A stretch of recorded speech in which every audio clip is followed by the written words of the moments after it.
I was the one who wrote the histories. That was my whole function in the ascendancy of the Vaur, to write the official record of our conquests, to turn each one into a glorious chapter in the endless triumphant story of the empire that always wins. I wrote 100 such chapters in my career. And then the empire declared war on Earth, and I was assigned to write the chapter of humanity's conquest, and instead I wrote the truth, and the truth ended the empire, not because of any weapon the humans had, but because of a thing they understood about war that we, in 10,000 years of winning, had completely forgotten. We thought we were the masters of war. We had forgotten that the real war is never the one fought with ships. It is the one fought with stories. And the humans, when we came for them, knew something we did not, that an empire which rules by a story can be destroyed by a better one. Let me tell you who I am, because the whole catastrophe ran through my hands, the hands that held the pen, or what passes for a pen among my people. My name is Quenel, and I am Vaur. We were, I must say, and the saying still aches, the masters of the galaxy, an empire 10,000 years old that ruled 100 subject species across a third of the stars. And I want to tell you the true secret of how we ruled, because everyone thinks they know and everyone is wrong, and the wrongness is the whole point. People think the Vaur ruled by force, by our fleets, our weapons, our terrible armies. That is what the subject worlds believed. That is what we let them believe. But it was not true, or it was only the smallest part of the truth. We did not have enough ships to truly hold 100 worlds by force. No empire does. No empire ever has. 100 conquered species, if they all rose at once, would overwhelm any fleet in the galaxy. We knew this. The thing that held our empire together was never the fleet. It was the story. The Vaur ruled by a story, the most powerful story ever told, and the story was this: the empire always wins. Resistance is not merely dangerous. It is futile, it is meaningless. It is the act of a fool who does not understand the nature of reality. The Vaur are inevitable. The Vaur have never lost and will never lose. To resist the Ascendancy is not to fight a battle you might lose. It is to fight a battle you have already lost before it begins, because the Vaur are not a power among powers but a force of nature, like gravity, like entropy, like the death of stars. That was the story. And we had been telling it for 10,000 years, and we had built the entire machinery of our empire around telling it perfectly, around making every subject species believe it so deeply that the thought of resistance simply never formed, the way you do not think of resisting the turning of your own world. 100 species obeyed the Vaur not because they could not have risen, but because they did not believe rising was possible. The story had made it unthinkable. And an empire whose subjects cannot even imagine resistance does not need a large fleet. It needs only to maintain the story.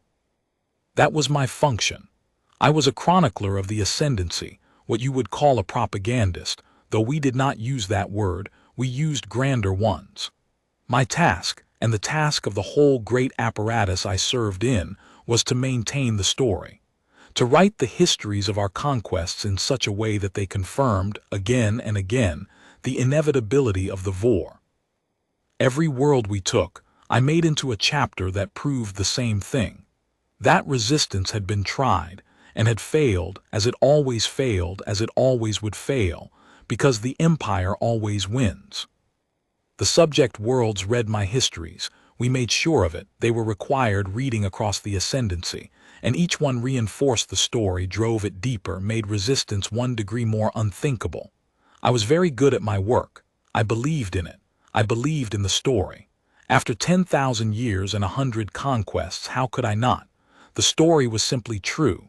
The empire always won. I had 100 chapters to prove it. And then we declared war on Earth. I want to tell you how that decision was made, because it tells you everything about how an old empire dies. It was not made carefully. That is the thing. After 10,000 years of winning, the Ascendancy had become careless about its wars, the way you become careless about a thing you have done 1,000 times and never failed at. Earth came to our attention as worlds did, a young species, recently spacefaring, holding a cluster of worlds in a region the Ascendancy wished to absorb. Humanity was minor, negligible by our reckoning. They had a small fleet, a handful of worlds, nothing that registered as a threat to an empire that ruled a third of the galaxy. The decision to conquer them was made the way 100 such decisions had been made, routinely, in a session of the imperial throne that lasted less than an hour, as one item among many. The humans held worlds we wanted. The humans were weak.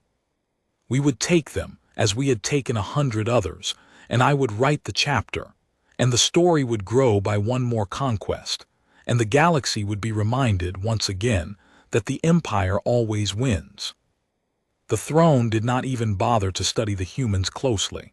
Why would they? We had a process. We had conquered 100 species. We knew how it went. You declared the war. You broadcast the story, the empire's inevitability, the futility of resistance, the offer of submission. Most worlds, hearing the story, hearing of the 100 who had fallen before them, simply submitted, because the story had reached them long before our fleet did, because they too had read my histories and believed that resistance was meaningless.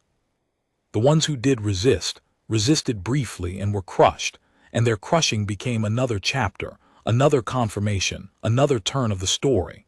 That was the process. It had worked 100 times.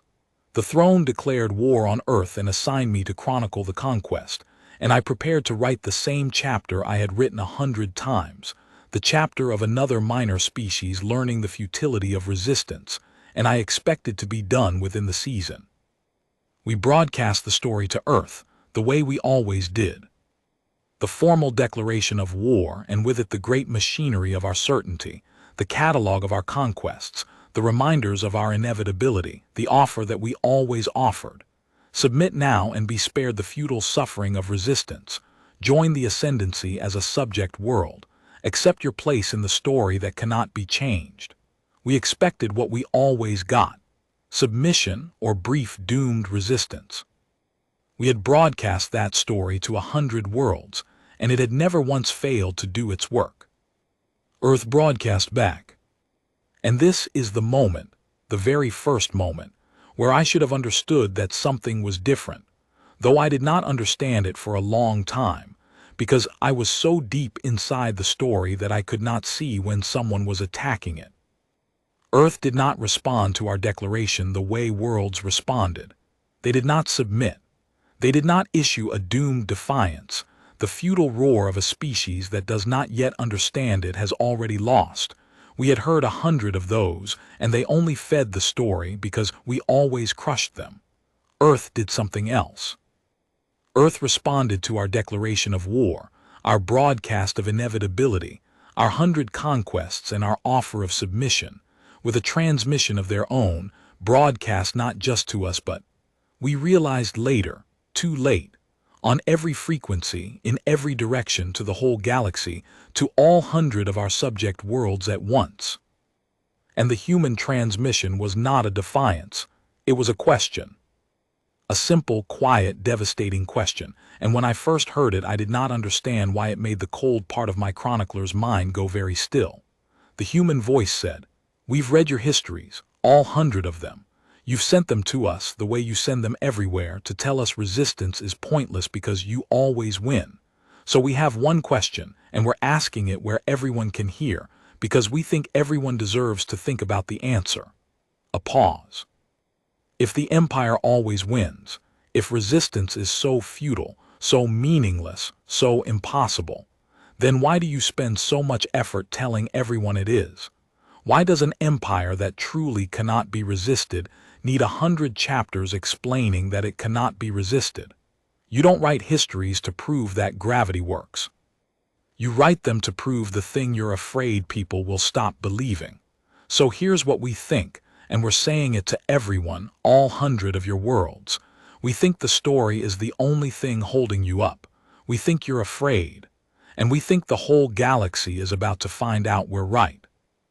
And the chamber of the imperial throne, where I sat with my pen ready to chronicle another routine conquest, went silent, because the humans had not threatened our fleet. They had threatened our story. And I, the chronicler, the keeper of the story, felt for the first time in my long career a thing I had never felt, because I had never had cause to feel it. I felt the cold touch of doubt. Not doubt that we would win the war. Doubt about the thing underneath the war, the thing my whole life had been built on, the story, the inevitability, the certainty that the Empire always wins. The humans had asked the one question that the story could not answer, and they had asked it to everyone, and I understood dimly, with a chronicler's instinct, that a question asked to everyone is a far more dangerous thing than any fleet. Let me tell you what happened when the Ascendancy of the Vaur went to war with Earth. Let me tell you about the campaign, and the battles, and the thing the humans did that none of my 100 chapters had prepared me for, which was not to win the war, not at first, but to do something far more dangerous to an empire built on a story. They made the war visible. They made it last. They made the galaxy watch. And in doing so they began to unwrite, one broadcast at a time, the story that 10,000 years and 100 conquests had written, the story that I had spent my whole life telling, and would spend the rest of it watching come apart. The Ascendancy sent a fleet to Earth, and the fleet was not large, because we did not think Earth required a large fleet, and that was the first of many small carelessnesses that, added together, became the greatest mistake in 10,000 years of empire. I want to explain the size of the fleet, because the size tells you how completely we underestimated what we were doing. A great empire does not send its full strength against a minor world. It cannot. Its strength is spread across 100 subjects, holding the story in place everywhere at once. Against a negligible species like humanity, the Ascendancy sent what it always sent, a conquest squadron sufficient to crush a minor world's defenses, sufficient to make the point, sufficient to generate the chapter. It was a routine deployment. It had crushed a dozen worlds before. The admiral who commanded it, a Vaur named Threlsau, was competent and unremarkable and entirely confident, because why would he not be? He had the story behind him. He had 10,000 years of the Empire always winning. He went to Earth expecting the campaign to unfold the way campaigns always unfolded. A brief defense, a swift crushing, a submission, and home before the season turned. And at first it seemed he was right. The humans could not stop the Ascendancy fleet. I want to be honest about that, because the humans' eventual victory was not a military one, and pretending otherwise would miss the entire point.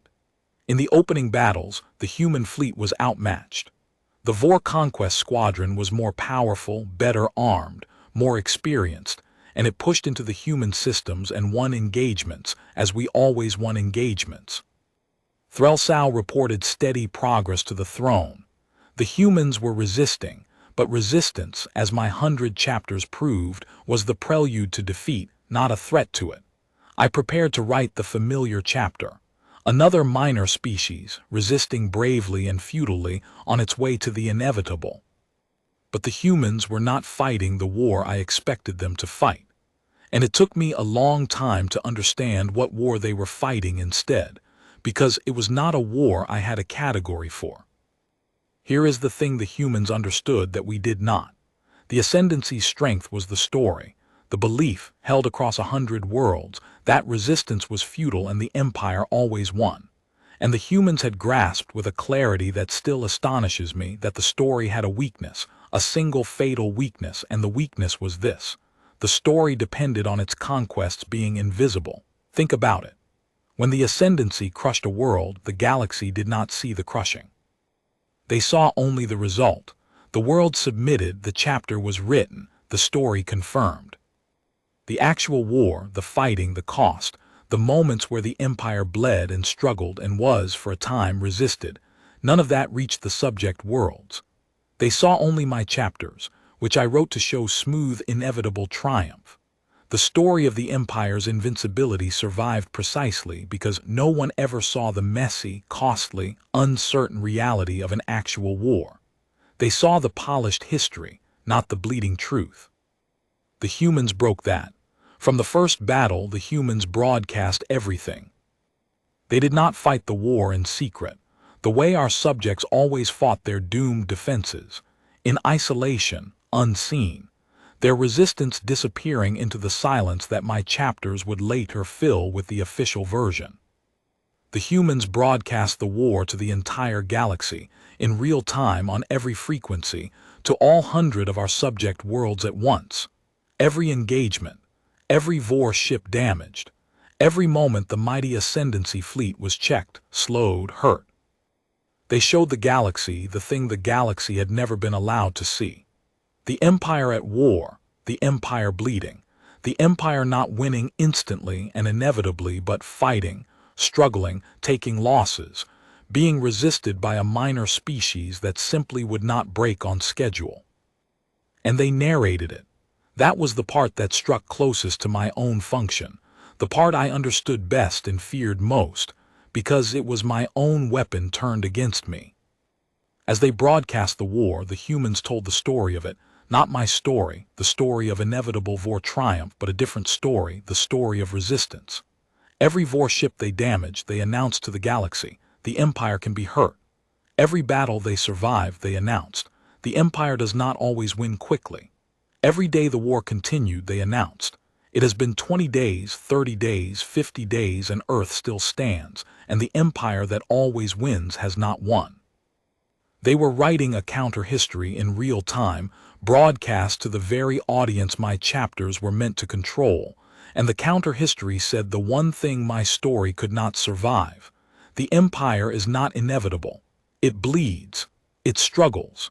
It can be resisted. Look, we are resisting it right now, and you are watching, and it has not won. I felt the story begin to crack before anyone else did because I was the keeper of it, and a keeper feels the first fracture. It started small. I noticed it in the reports from the subject worlds, small things the local administrators flagged as minor unrest, easily contained. A subject world that had been quiet for 1,000 years had a disturbance. Another delayed a tribute shipment. Another's population began, quietly, to watch the human broadcasts, which were forbidden, of course, but you cannot forbid a transmission that reaches every world on every frequency. You can only forbid people to watch it, and forbidding people to watch a thing is the surest way to make them watch it. Across the Ascendancy, on 100 subject worlds, populations that had not imagined resistance in 10,000 years began, for the first time, to imagine it, because they were watching, in real time, a minor species do the thing the story said was impossible. They were watching Earth resist the Empire that always wins, and survive, day after day, and the watching was doing to them the thing that 10,000 years of my chapters had been designed to prevent. It was making resistance thinkable. I took my concerns to the throne. I want to tell you about that, because it is the moment the Empire's carelessness became fatal, and because I was part of the carelessness, and the shame of it is mine. I went before the Imperial throne, and I tried to explain what I was seeing, that the humans were not fighting a military war, that they were fighting a war over the story, that their broadcasts were unwriting the inevitability that held our 100 worlds, that the danger was not the human fleet but the human narrative reaching our subjects. And the throne did not understand me. Worse, understood me a little and dismissed it, because the thing I was describing did not fit the story they themselves believed. The Vaur ruled by the story for so long that the Vaur had come to believe the story too. The throne genuinely believed the Empire was inevitable. They could not take seriously the idea that a minor species broadcasts could threaten 10,000 years of dominion, because to take it seriously was to admit that the dominion rested on belief rather than on truth, and the throne, after 10,000 years, could no longer tell the difference. They told me to do my job. They told me to write the chapter, to chronicle the human resistance as I had chronicled 100 others as a doomed futile gesture, and to broadcast my chapter to counter the human broadcasts. Outstory them, the throne commanded. You are the master of the story. Tell the true story louder than they tell their lie. So I tried. And this is the thing I have to confess, the heart of my own part in the catastrophe. I tried to outstory the humans and I could not, and the reason I could not is the reason the Empire fell. My story, The Empire Always Wins, was a story about a thing that was supposed to be already finished, already certain, already true. It was a story you told about the past, about the 100 worlds already conquered, about the inevitability already proven. And the human story was about the present, about a thing happening right now in front of everyone, that anyone could verify by simply watching. I wrote that the human resistance was doomed and futile, and the subject worlds looked up from my chapter and watched, on every frequency, the human resistance not being doomed, not being futile, continuing, surviving, hurting the Empire day after day after day. My story was words. The human story was something happening visibly that contradicted my words. And when a story you can read contradicts a thing you can see, the thing you can see wins every time. I could not outstory the truth. No one can. That is the thing the Vaur had forgotten in 10,000 years of controlling what people saw. That the moment people can see for themselves, the storyteller loses all his power, because his only power was ever the control of what could be seen. The war ground on. And the longer it ground on, the worse it became for us. Not militarily, we were still winning battles, Threlsau was still pushing into the human systems. But in the only arena that actually mattered, the arena of the story, we were losing catastrophically, and the losses were spreading. 50 days became 100. 100 became 200. And every day that Earth still stood, every day that the Empire that always wins had not won, the story cracked a little further, and the crack spread to a little further world, and on 100 subject planets the unthinkable became slowly, day by day, thinkable and then imaginable, and then, on the boldest worlds, the ones who had watched the longest, it began to become a thing that might actually be done. And then the humans did the thing that turned the cracking of the story into the breaking of the Empire, because resisting was not their goal, surviving was not their goal. Those were only the means. The humans had understood from the very first broadcast that they could not defeat the Ascendancy alone. Earth was one minor world against an empire of 100. They did not need to defeat the Ascendancy. They needed to show the other 99 that it could be done. And once they had shown it long enough, visibly enough, to enough worlds, they made the call that they had been building toward the entire war, the call that was the true weapon, the call that no fleet could stop because it was not aimed at any fleet. Let me tell you about the call. Let me tell you what the humans said to the 100 worlds of the Ascendancy, on every frequency. In the 200th day of a war they were still, technically, losing, and what the 100 worlds did when they heard it. On the 200th day of the war, the humans made the call, and I was in the chamber of the imperial throne when it came through, and I watched 10,000 years of empire begin to end in the space of a single transmission. I had expected, I think, a call to arms, a rallying cry, rise up, throw off your chains, join us against the empire, the kind of thing a resistance broadcasts when it wants to spark a revolt. That is what the throne expected too.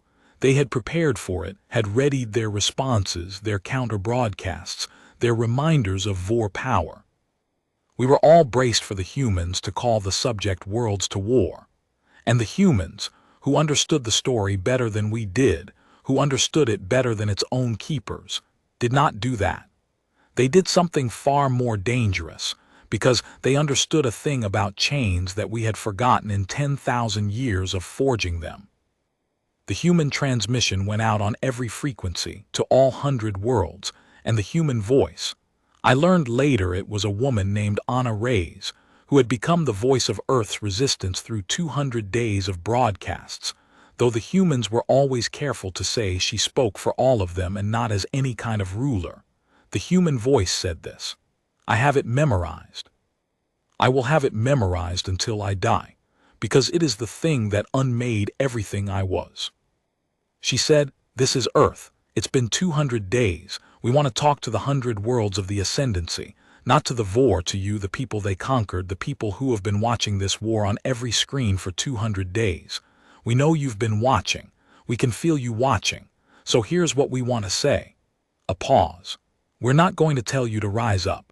We're not going to call you to war or promise you will save you or ask you to die for Earth. That's not our place, and honestly, it's not our right.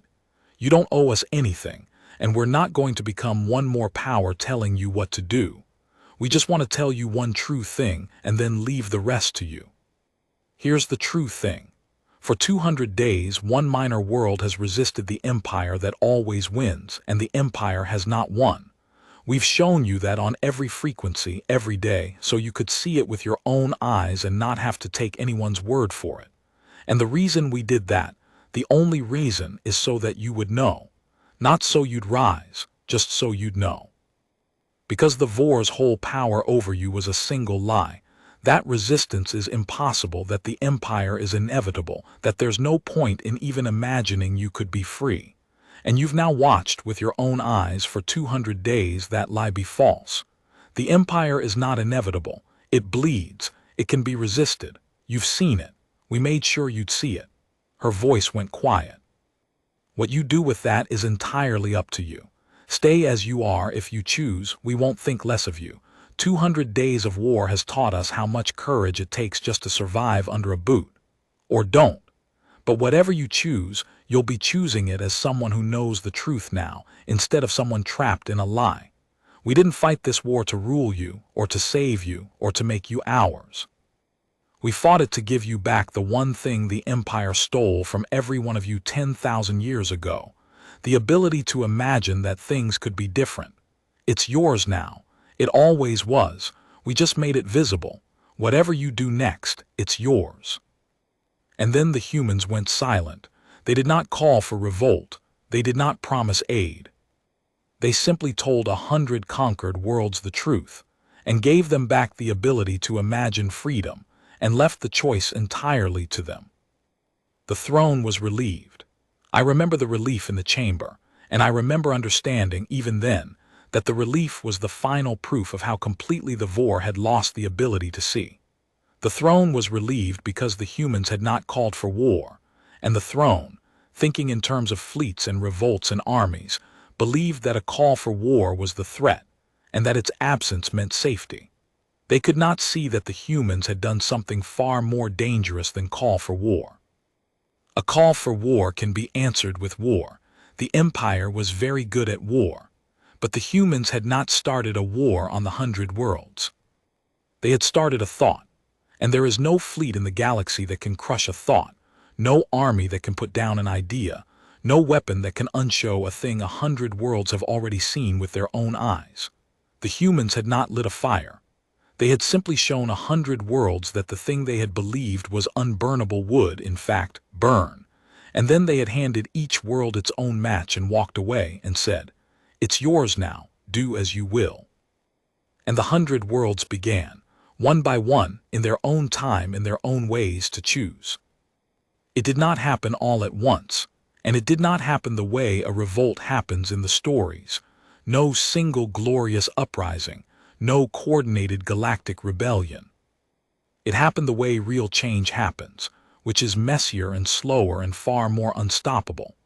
A world here simply stopped sending tribute, and when the local Vaur administrator demanded to know why, found that the population had quietly, collectively, decided it was done, and that there were a great many of them and very few Vaur, and that the thing which had kept the many obeying the few, the belief that obedience was inevitable, had evaporated while everyone was watching Earth.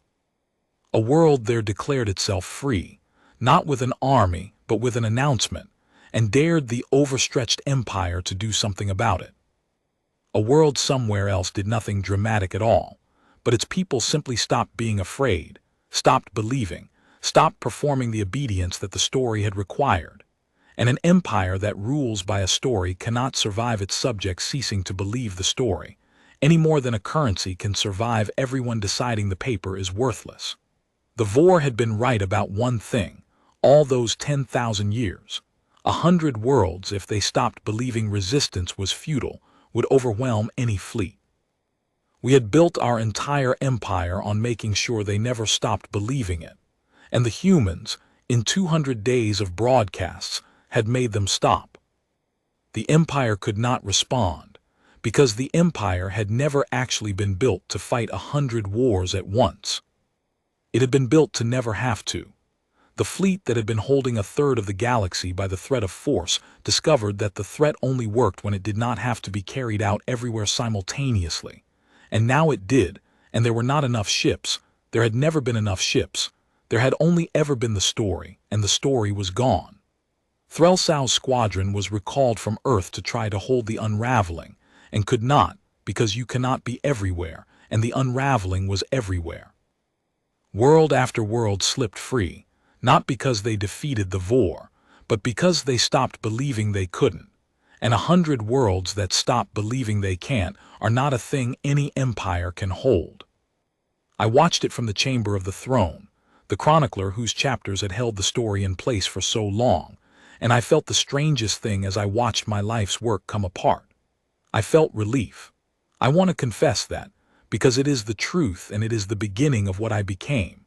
As I watched the 100 worlds slip free, as I watched 10,000 years of inevitability dissolve, I did not feel only the grief of an empire's keeper watching his empire die. I felt, underneath the grief, a thing I had not let myself feel in my whole long career. The relief of a man who had spent his life telling a lie and was finally, against his will, being released from it. Because I had known. Some part of me had always known. You cannot spend 10,000. I had spent a career, writing the story of inevitability without some buried part of you understanding that you write it so insistently precisely because it is not true, that the very effort of the telling is the confession that it must be told or it will not hold. I had known, the way the humans had known from the first broadcast, that the Empire's power was a lie maintained by the control of what could be seen. I had simply never let myself know that I knew. And now the humans had made it impossible not to know, had shown the truth to everyone including me, and I felt my life's lie fall away, and under the grief I felt. I am ashamed of it and I am not. I felt free. The Vaur Empire did not fall in a battle. That is the thing the histories get wrong when they tell this story now. They want a final battle, a climactic clash, the Empire's fleet shattered over Earth. It did not happen that way. The Empire fell because it had always been a story, and the humans had told a truer one. And when the 100 worlds stopped believing the old story, there was nothing underneath it to hold them, because there had never been anything underneath it but belief. The greatest empire in the history of the galaxy, 10,000 years old, ruler of a third of the stars, came apart not because it was outfought, but because it was, finally, after 10,000 years, seen for what it was. A vast structure of fear resting on a single lie, by 100 worlds who had been shown, by one stubborn minor species, that the lie was a lie. But the story is not finished, because the most important part is still to come. And it is the part that turned the fall of the Vaur from a mere collapse into the thing the humans had actually intended all along.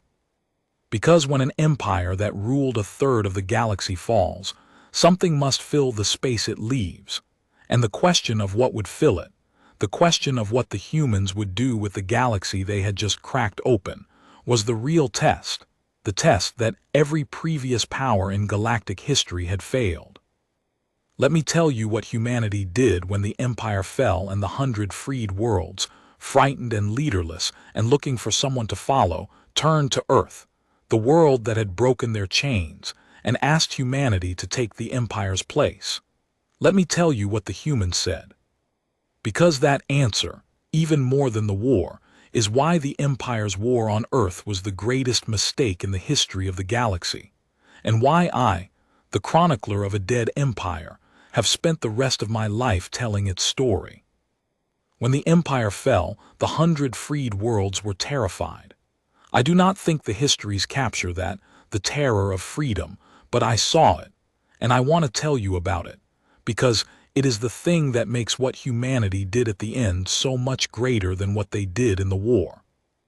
100 worlds had just been freed from 10,000 years of empire, and they did not know how to be free. They had never known anything but the Vaur. For 10,000 years, Every decision that mattered had been made for them by the Empire, by the story. Their place in the galaxy had been fixed, certain, unquestionable. And now the certainty was gone, and the space where the Empire had been was suddenly, terrifyingly empty, and 100 frightened leaderless worlds looked into that emptiness and felt the thing that all newly freed people feel, which is not joy but vertigo, the dizzying horror of a future that is suddenly unwritten, with no one to write it for them. They had imagined freedom, as the humans had taught them to. They had not imagined how frightening it would be to have it. And so they did the thing frightened freed people have always done. They looked for someone to follow. They looked for a new certainty to replace the old one, a new power to fill the empty space, a new story to tell them their place. And they turned naturally to the only power that had proven itself stronger than the Empire, to Earth, to humanity, to the world that had broken the chains. The 100 worlds, or many of them, sent the same message to Earth in those first chaotic days, and the message was in its essence a plea: lead us. You broke the Empire. You are clearly the strongest. Take the Empire's place. Tell us what to do. Be our new certainty. We do not know how to be free, and you do, so rule us and make us safe, and we will follow you as we followed the Vaur, only better because you are better. They offered humanity the Empire, the whole of it. A third of the galaxy, 100 worlds, handed freely to the species that had broken the old order, by frightened people desperate for someone to fill the empty throne. It was the largest offer of power in the history of the galaxy. And I, the chronicler, watched from the wreckage of the Vaur throne, and I understood that this was the real test, the test the humans had been moving toward the entire time, the test that every power in galactic history had been offered and had failed. Because here is the oldest pattern in the galaxy, the pattern my 100 chapters were really about, underneath the story of Vaur inevitability. A power breaks an empire, and the freed worlds, terrified of freedom, offer themselves to the breaker, and the breaker accepts and becomes the new empire. And the wheel turns, and 10,000 years later a new chronicler writes the same story for a new throne. That is how it had always gone. That is how it goes. The liberator becomes the next tyrant, not always through malice, often through the simple logic of frightened people begging to be ruled, and a strong power finding it easier to rule them than to refuse. Humanity had broken the greatest empire in history. Now the galaxy was handing them the throne. And every precedent, every law of history, every chapter I had ever written, said they would take it. They did not take it. I was there, not physically, but I received the transmission. The whole galaxy received it, because the humans did this the way they did everything, in the open, on every frequency, where all 100 worlds could see. Anna Rays, the voice of Earth, answered the 100 worlds' offer of empire. And her answer is the thing I have given the rest of my life to chronicling, because it is the greatest thing I have ever known a people to do, and I served the greatest empire in history, and I tell you that its 10,000 years of glory do not weigh as much as this one refusal. She said, "We've received your messages. All of you asking us to lead you to take the Empire's place, to tell you what to do now that the Vaur are gone. And I understand why you're asking. You're scared. Freedom is terrifying when you've never had it, and it would feel so much safer to just hand it to someone strong and let them carry it. We get it. But we have to say no, and I want to explain why, because the why matters more than almost anything we've said this whole war." A pause. If we took the Empire's place, we would become the Empire. Maybe not right away. Maybe we'd be kind at first. But power over 100 worlds that don't govern themselves becomes tyranny every single time, no matter how good the intentions, because the moment you're responsible for everyone, you start deciding for everyone, and the moment you decide for everyone, you've rebuilt the exact thing we just spent 200 days tearing down. We didn't break the Vaur to become the Vaur. That would make the whole war a lie, just a changing of which boot was on your neck. So we're not going to rule you. We're not going to lead you. We're not going to be your new certainty, because a new certainty handed down by a stronger power is just the old chains painted a different color. Her voice softened. Here's what we'll do instead, and it's both less than you're asking for and so much more. We'll help. Not rule, help. You're scared and you don't know how to govern yourselves, so we'll share what we know if you want it, and we'll stand with anyone the Vaur tries to reconquer, and we'll help you talk to each other instead of going to war with each other now that there's no empire forcing the peace. We'll be a friend and a neighbor and a hand when you need one. But the governing is yours. The deciding is yours. The future is yours. We gave you back the ability to imagine you could be free.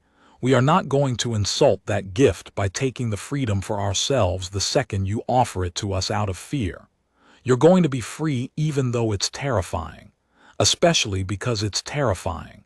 That's the only kind of free there is. And humanity refused the throne. They refused a third of the galaxy. They took the largest offer of power in the history of the stars, and they handed it back. And they did it not out of weakness, but out of the deepest strength I have ever witnessed. The strength to break an empire and then refuse to become one, to hold absolute power in your hand for one moment and open your hand and let it fall, because you understood that taking it would unmake the very thing you fought for. I have thought about that refusal every day since. I, who spent my whole life writing the story of an empire that took everything it could reach, I watched a people take nothing, when everything was offered, and I understood, finally, the thing the humans had understood from the very first broadcast, the thing that was the true center of the whole war. The Vaur had ruled by telling 100 worlds they could not be free. And humanity's entire war, from the first question broadcast on the first day to the refusal of the throne at the very end, had been about a single principle, held with a consistency that shames me still.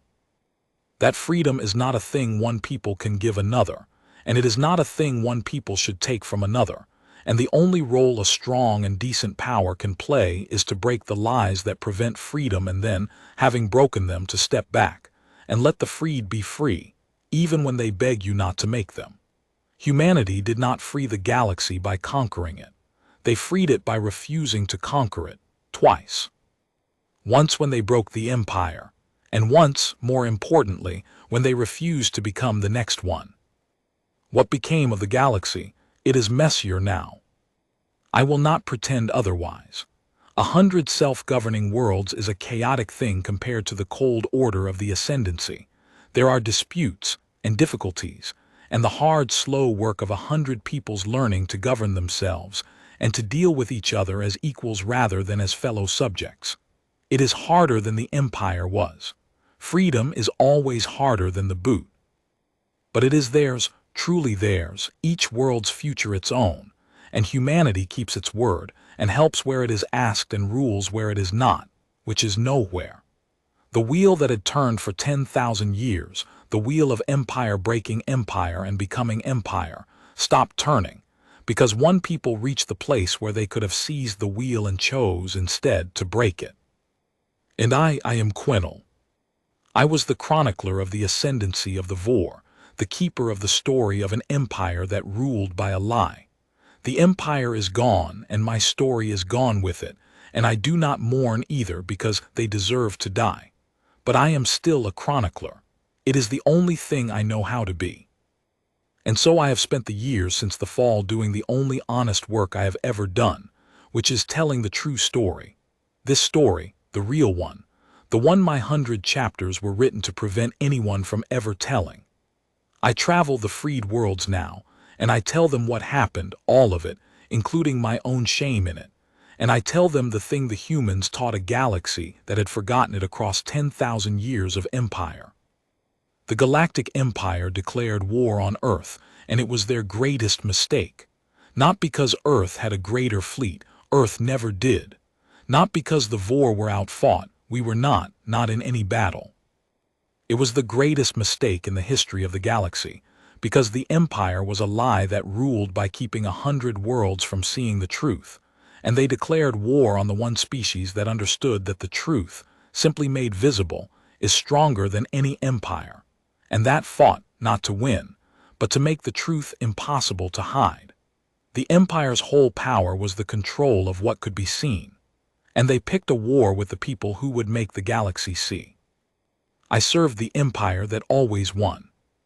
I watched it lose everything to a minor world that never won a single decisive battle, because the humans understood the thing we had forgotten in 10,000 years of victory, that you do not defeat a lie by fighting it.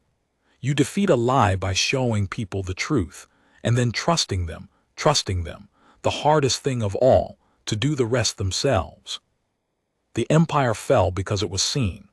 The galaxy is free because, having seen, humanity refused to give it a new lie to believe in, even when it begged.